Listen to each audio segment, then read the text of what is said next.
আসসালামু আলাইকুম ভিউয়ার্স। আরেকটি সংবাদ হচ্ছে সেটি আসসালামু আলাইকুম ভিউয়ার্স, লালনমোলা ভয়েসের পক্ষ থেকে আবারও স্বাগত জানাচ্ছি। এখনকার যে সংবাদটি সেটি হচ্ছে পার্কে বেড়াতে গিয়ে মাত্র ১ পাউন্ড আ ফি না দেওয়ায় সেই পর্যটকদের প্রায় ১,০০০ পাউন্ড জরিমানা গুনতে হচ্ছে।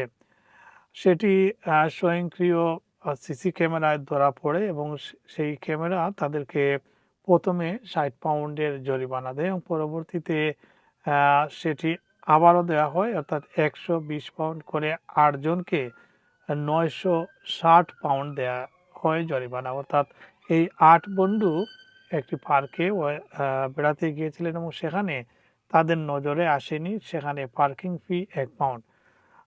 তারা সেখানে আইসক্রিম খান এবং তারপরে চলে আসেন, কিন্তু সেই ক্যামেরা অর্থাৎ এএনপিআর এএনপিআর যে ক্যামেরা, সেই ক্যামেরায় থেকে স্বয়ংক্রিয়ভাবে তাদের ঘরে জরিমানা পাঠানো হয়।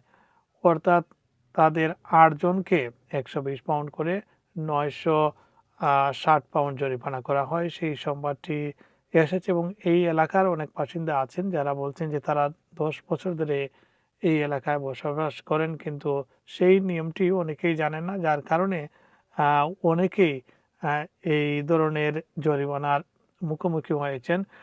বিশেষ করে প্রথম দিকে যে জরিমানাগুলো করা হয়েছিল তাদের মধ্যে এই ৮ জন গত ১৩ জুলাই রাতে তারা সেখানে গিয়েছিলেন।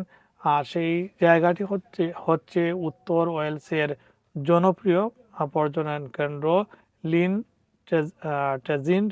এই এলাকায় নম্বর প্লেট শনাক্তকারী এএনপিআর ক্যামেরা চালু হওয়ার পর প্রথম দিকের ভুক্তভোগী যারা তারা হচ্ছেন এই জরিমানা পেয়েছেন। পর্যটকদের অভিযোগ, শুধু দুবার আইসক্রিম কিনতে থেমেছিলেন তারা সেখানে। আগে মোটরসাইকেলের জন্য সেখানে কোনো পার্কিং ফি ছিল না, এখন ১ পাউন্ড ফি চালু হলেও তারা বিষয়টি বুঝতে পারেনি। পর্যাপ্ত সাইনবোর্ডও তাদের চোখে পড়েনি। ডেভনের টর্কি থেকে আসা এক নিয়মিত পর্যটক জানান তিনি প্রায় ১০ বছর ধরে এই লেকে আসেন। এবার ৭ জন বন্ধুকে নিয়ে ঘুরতে এসে একই অভিজ্ঞতার মুখোমুখি হন। তিনি বলেন, আমরা যদি অ্যাকাউন্ট ফি সম্পর্কে জানতাম অবশ্যই পরিশোধ করতাম, কিন্তু এখন প্রত্যেককে ১২০ পাউন্ড করে জরিমানা দিতে হচ্ছে, যা পুরো ভ্রমণের আনন্দই নষ্ট হয়ে গেছে। স্থানীয়রা ক্ষোভ প্রকাশ করে বলছেন, শুধুমাত্র পর্যটক নন, বালা শহরের বাসিন্দারাও নতুন পার্কিং নীতির বিরুদ্ধে ক্ষোভ প্রকাশ করেছেন। তাদের অভিযোগ, নিজেদের এলাকা থেকে যেতে এখন তাদের বাড়তি অর্থ গুনতে হচ্ছে। এ নিয়ে ইরি ন্যাশনাল পার্ক অথরিটির কাছে একটি পিটিশন জমা দেওয়া হয়েছে। সেখানে স্থানীয়দের জন্য লেকের পার্কিং সম্পূর্ণ বিনামূল্যে করার দাবি জানানো হয়েছে।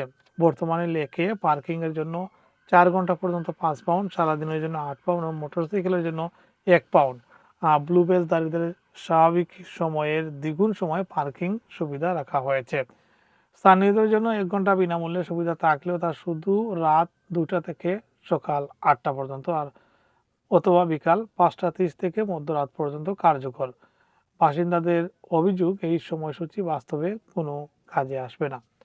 ভিউয়ার্স, এই ছিল সংবাদ। আর মূল কথা হচ্ছে, অনেকে বিভিন্ন জায়গায় পর্যটন এলাকায় লেকে বা সিসাইডে বেড়াতে চান। আপনারা গাড়ি পার্কিংয়ের সময় ভালো করে আশপাশে সাইনগুলা দেখে নেবেন, অথবা স্বয়ংক্রিয়ভাবে মেশিন আপনার ঘরে সেই ফাইনের চিঠি পাঠিয়ে দিবে, আর না দিলে জরিমানা বাড়তেই থাকবে।